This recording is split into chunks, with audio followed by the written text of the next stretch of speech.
belongs to this one? 148. That's mine. 148. Takeoff, baby.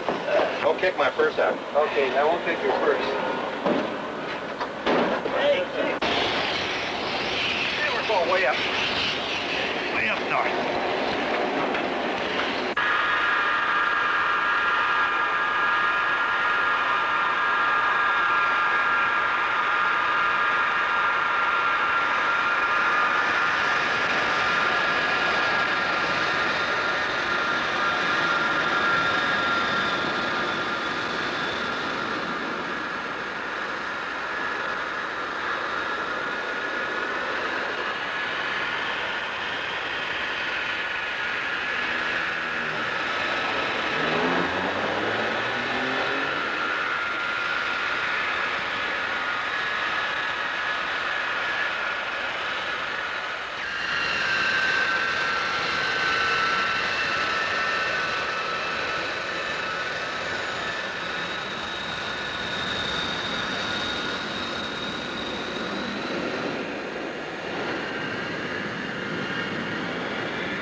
south of you, just about to the second river. I have 4,500 pounds.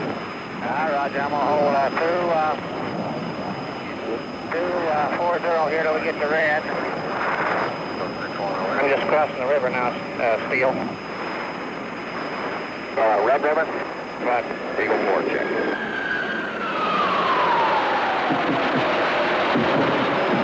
We're getting flags down the target one, watch it. That's for Eagle flag, a lot of flag out south that middle side.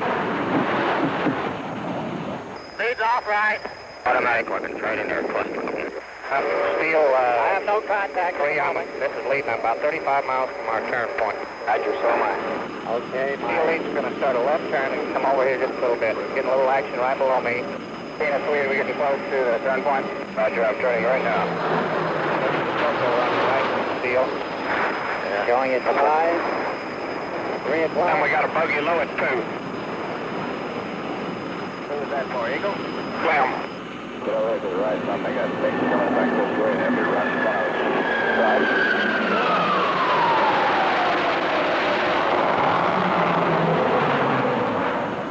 There you go. Okay, Detroit, there's a mate going, turning south here. Roger, I'm going in break off right. I see him loud and clear.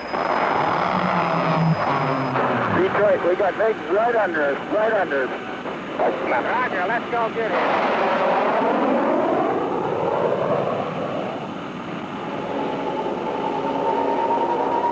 Roger, I'm right over the target right now. I've got a 17 right in front of him.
Roger, I'm mixing it up with 3, 4 MiGs. Okay, I'll be back. Let's go back, Detroit. Banjo got 2 stringers, look like 105s out at 9 o'clock high, no sweat. Okay, this is Banjo. I've got a contact down in the target area. Pull up about 10 degrees and try to punch. Well, let me see. Get me lined up. Okay, keep turning left. Okay. I'll level out now. He's strong. All right, punch. He's going to get strong in a minute. Okay, I got him there. All right, you got him at 11. At 12 o'clock at 1 o'clock. Strong. And run! Take it down! Take it down! All right, this is Banjo. We just run. had a launch. Take it down, troops. Which way now, then? I'm in a cloud. So get the launch. 11 o'clock. We can take it down? Roger, Banjo, take it down. We got a launch. I see them coming off the pad at 12 o'clock. I think we're all right for the time being. Everything else looks good. Okay, Detroit, let's get out of here to the southwest. Give me your direction and altitude. Roger, I'm going 240, right on the deck. Oh, tonight in the bar they'll be singing. In the States it had always been fun. And we'll tell tall tales of the mission. And we'll dream to old team number 1.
Magoo. There are three of them. They're shooting at us, too. Well, they're sitting right up on that hill, right from the left side of the... Right on the top. If you'd have plastered the top of that hill, you'd have nailed them. You know, when you said let him go, I just pushed, and then I looked and I was over to them. I thought, oh, gee, that was too high. It's about 6,500 tapes. I had 55 or something set on the tapes. I think it was shorter than hell. Well, I didn't mean go ahead and push. I meant, you know, you just take that hill on your left right there and hit that one. All right. So, oh, there's another one out of the way. Got another one, that's it. Yes, indeed. 51. 200. Kind of look at that. Just watch the river. That's right. You know, part of the problem is everybody sits around and they go up and they hit this little POL dump and that POL dump. And everybody wants to hit a good target. Oh, that's the only thing you're here for. That's right. Get a good target. But so a guy walks in, he says, well, I just got here, put me on that, you know.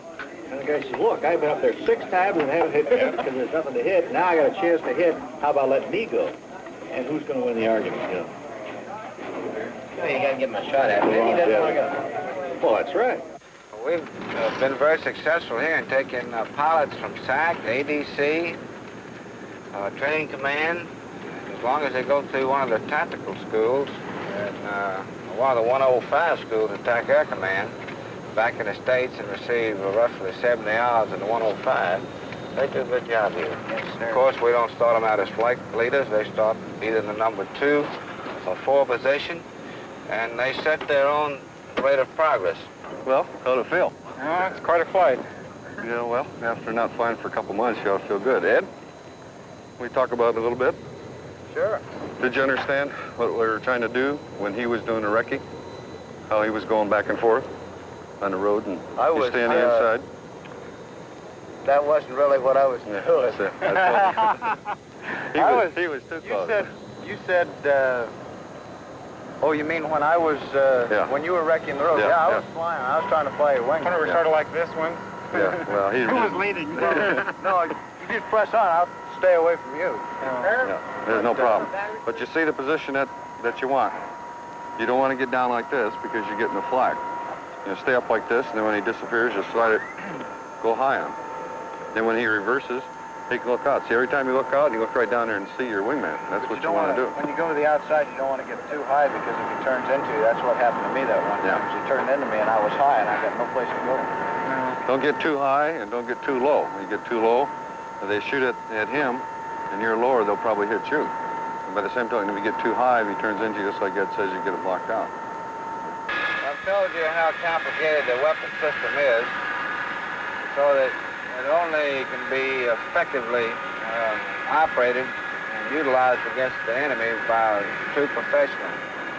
And our pilots are professional pilots. We do have a few youngsters right out of the training school, but most of our pilots have been in the Air Force 10 to 12 years or longer. And in fact, we have some grandfathers here that are fighting this war. The rendezvous at 13:15. We drop off here, 13:10, right. Well, we'll have enough fuel after leaving that tanker to make 3 or 4 runs here. Let's look at that frag order. My best day was the 5th of July when I attacked and destroyed 4 SAM sites in one 25-minute mission. And this came about because in escorting the strike flights, 2 SAM sites came up on our way in. We had to attack these boys to turn them off the air to get into the target area. While in the target area, another SAM site came up, threatening to strike force, and of course we attacked and got him. And then on the way back out, another SAM site came up to block our exit out of the target area, which was about 15 or 20 miles north of Hanoi. And we only had 1 pot of rockets and 20-millimeter cannon ammunition remaining, but he fired 2 SAMs at us, and we managed to acquire him visually and put the rockets on him and machine gun him out of commission. This was the best day I've had, and I don't care to go through another one of those. A little too much for an old man. No way.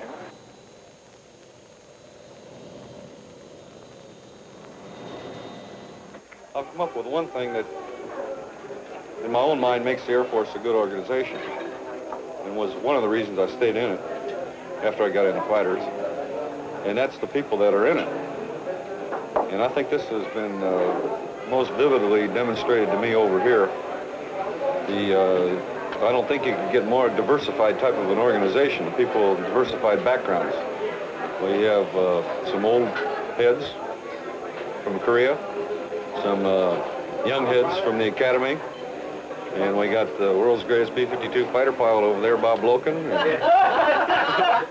a few other people from SAC, ADC, and 12th Air Force headquarters, and things like that. And we made a pretty good organization. I think we kind of put the squadron, if we could tell it to the world, we put it on the map. And I'm very happy to have served with each and every one of you troops.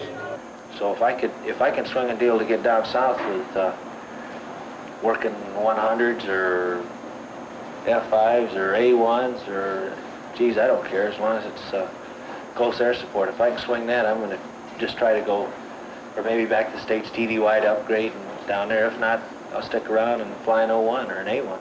I'd check you out right up north, you know. You ever have thoughts that you might not make the 100? Oh, no. Yeah, but I've been drawing pay for 16 years, and it's my job. As of right now, I've got 3 children. I've got a 6-year-old boy and a 11-year-old girl and a 17-year-old girl. So just watching kids grow up and so forth, I don't care if they're North Vietnamese kids or South or what have you. I have no desire to go bomb villages and kill women and children at all. I've been very careful not to do that sort of thing. I'm very careful. I think most of the pilots in the squadron are very careful where they put their bombs so that they don't accidentally hit women and children, this sort of thing. How do you feel, John? I think Bill's right.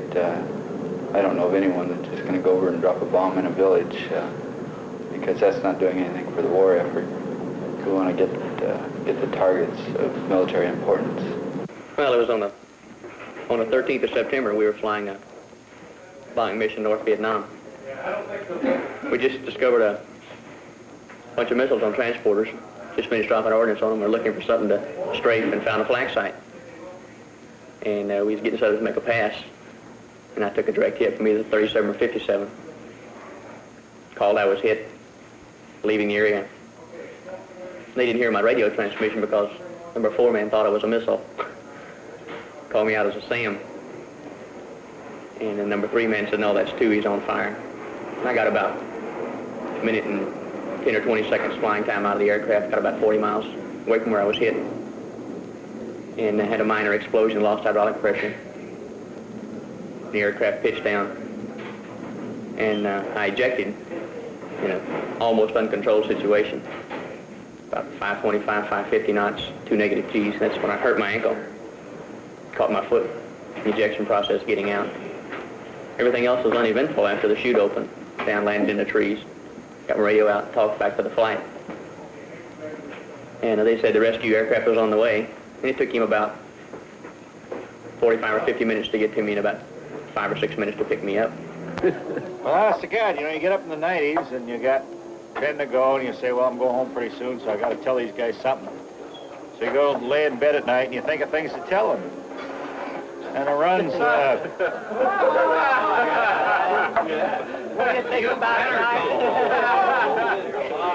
And wait a minute. Wait a minute, let him finish. I'm going to tell you guys something right now. This is my speech, and I don't need any help. Incidentally, I have a 3-hour speech prepared. Forget it. Something I'm damn proud to have, besides working with all you guys and with your names here. I don't really need this picture frame with the...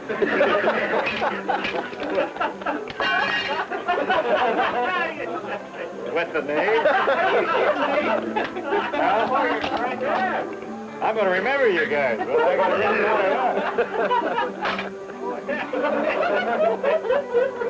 But, no, I remember you, because those are the guys you remember, the guys you fought with.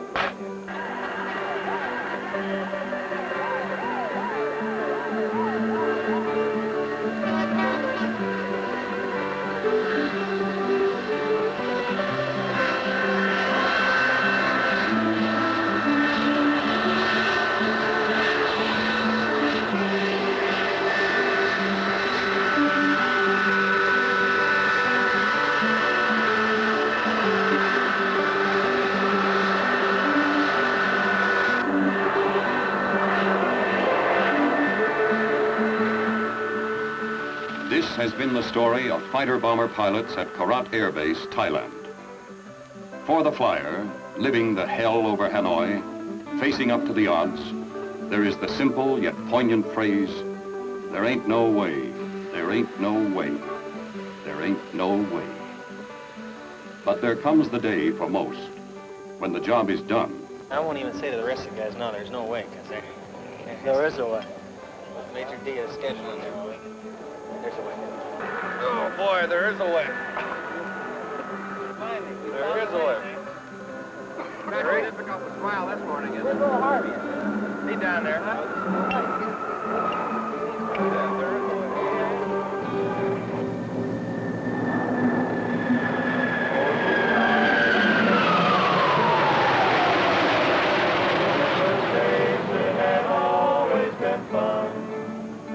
And we'll tell tall tales of the mission, and we'll drink to old Teak #1. So come sit by my side at the briefing, and together we'll tickle the beat. Then we'll head for